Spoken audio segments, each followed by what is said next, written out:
여러분 안녕하십니까? 얼마 전에 국군의 날 기념 행사에서 10년 만에 열린 국군 시가행진, 윤석열 정부가 작심을 하고 괴물 무기들을 등장을 시키지 않았습니까? 윤석열 대통령이 당시에 기념사도 기가 막혔지만 새롭게 등장시켰던 이 괴물 무기들에 대해 얼마나 김정은이가 큰일 나게 생겼는지 전문가들이 소상하게 전하고 있습니다. 북한 박살낼 수 있는 전술 핵탄급의 미사일, 또한 북한이 도저히 찾을 수 없는 스텔스 전투 함정까지 윤석열 정부가 역대급 괴물을 공개했습니다. 정성산TV 좋아요, 구독, 알림은 큰 힘이 되겠습니다. 자, 미국의 자유아시아 방송이 이 한국의 이제 자주국방 네트워크의 이루 국장의 워딩으로 소상하게 전했습니다. 자, 이번에 국군의 날 행사에서 가장 기대를 받았던 무기는 바로 현무 V라는 괴물 신형 탄도 미사일. 현무 V 구체적인 재원은 군사 기밀이었는데 지난해 4월 이 괴물 미사일을 탑재하는 이동식 미사일 발사 차량, 즉 텔이 한국의 지방 한 국도에서 발견되면서 한국군의 기존 탄도미사일 현무 시리즈와는 차원이 완전히 다른 크기의 대형 탄도미사일이라는 사실이 드러났습니다. 현무 V, 길이가 최소 16m, 직경이 1.6m로 크기가 워낙 크기 때문에 대형 트레일러형 발사 차량에 한 발이 탑재되어 운영이 됩니다. 발사 중량은 36톤이며 미국의 이 ATA 전술 탄도미사일의 20배 가까운 엄청난 덩치입니다. 이 미사일은 1단 추진체, 그러니까 미사일의 가장 아랫부분에 있는 추진 로켓의 수력이 75톤 F에 달하는데 이 정도의 제어만 봐도 이 미사일이 얼마나 괴물급 미사일인지 알 수 있습니다. 아예 전술 핵탄급의 괴물 미사일입니다. 현무 V는 북한만 겨냥한 탄도 미사일처럼 보이지만 그 크기와 추진체, 추력은 미국의 대륙간 탄도미사일인 미니트맨 3에 필적합니다.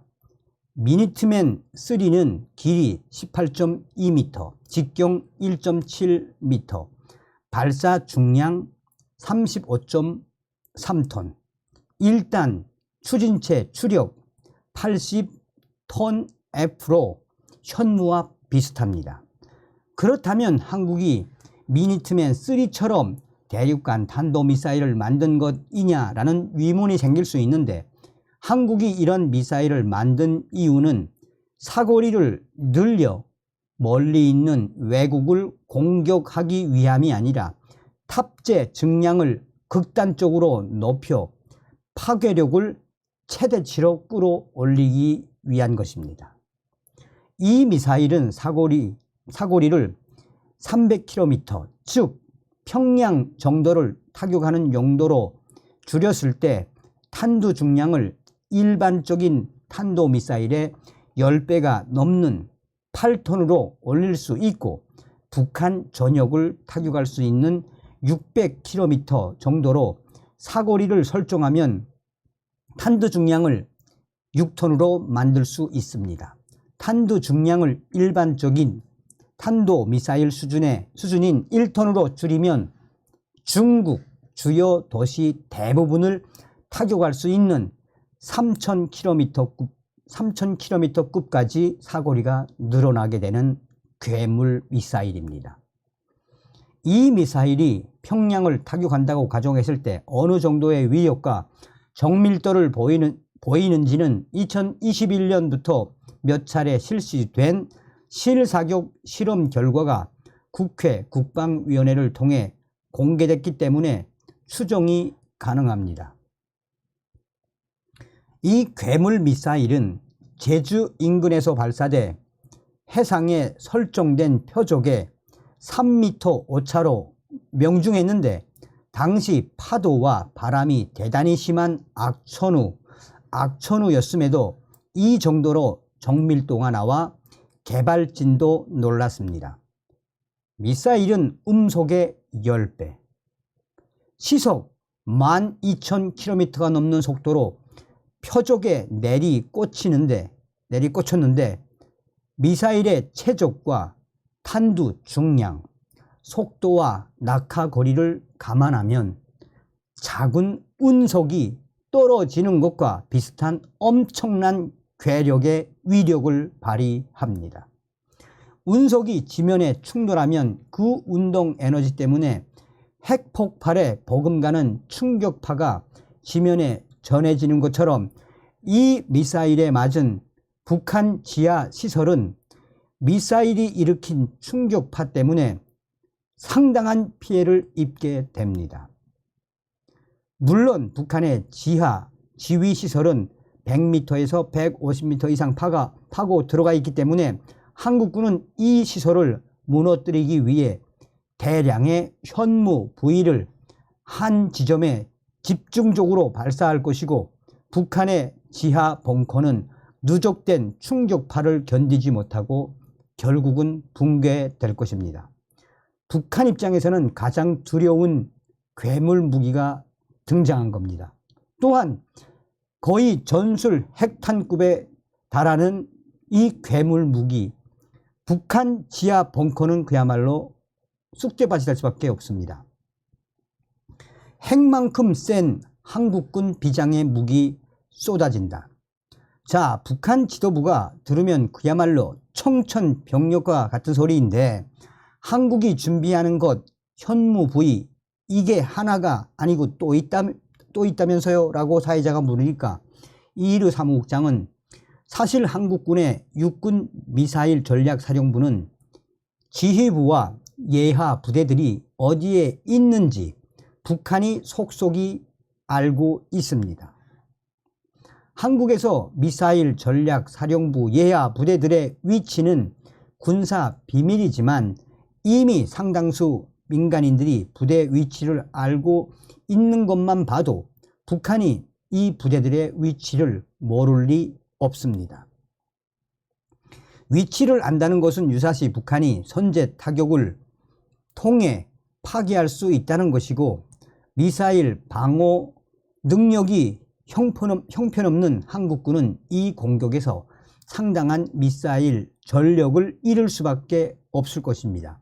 당연히 이에 대한 플랜 B가 준비되어 있고, 북한은 우리 한국 정부의 이 플랜 B를 절대 막을 수 없습니다.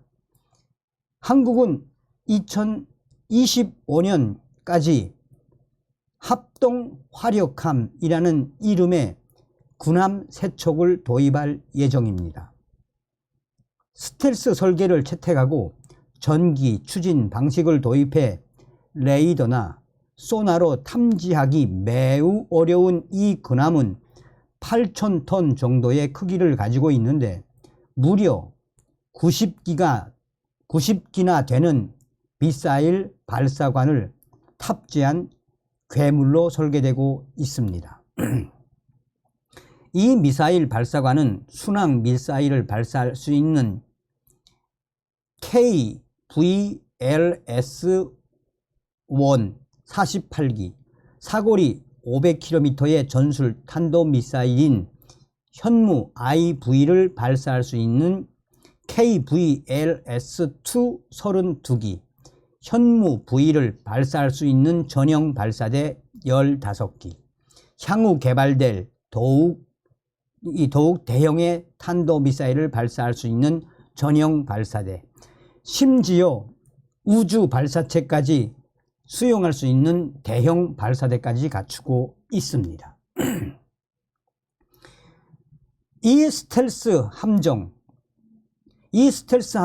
일단 출항하면 어디에 있는지 북한이 알 방법이 없습니다. 이 배가 뜨면 북한은 깜깜이가 될 수밖에 없습니다.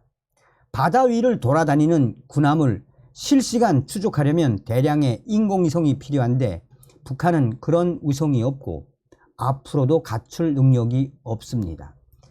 스텔스 설계가 적용됐기 때문에 북한이 가진 레이더나 무인 정찰기로도 찾기 어렵고 전기 추진 방식으로 매우 조용하게 움직이기 때문에 잠수함이나 무인 잠수정 같은 자산으로도 추적이 어렵습니다.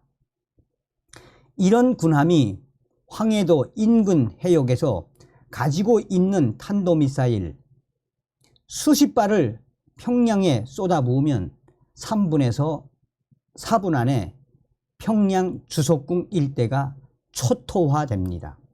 도망갈 틈도 없이 북한 지도부가 전멸할 수 있다는 것입니다. 한국은 이와 별개로 현무 IV-4 잠수함 발사 탄도미사일을 탑재하는 중형 잠수함들을 실전에 배치하고 있고 이 숫자는 점점 늘어날 예정입니다. 북한이 도발 징후를 보이고 한국군 통수권자가 결단만 하면 북한 김정은의 노동당사와 김정은의 15호 관조가 있는 평양 중심부는 수십 발의 괴물, 운석 미사일 세례를 맞은 것처럼 지상부터 지하까지 초토화될 것입니다. 이번 국군의 날 행사는 핵무기가 없어도 북한에 대해 강력한 억지력을 발휘할 수 있는 한국군의 능력 일부를 북한 김정은에게 맛보기로 보여준 것입니다. 한마디로 윤석열 대통령이 북한 김정은과 또 중국, 러시아 동시에 때린 강력한 메시지입니다 라고 전하고 있습니다. 다음 시간에 뵙겠습니다. 멸공.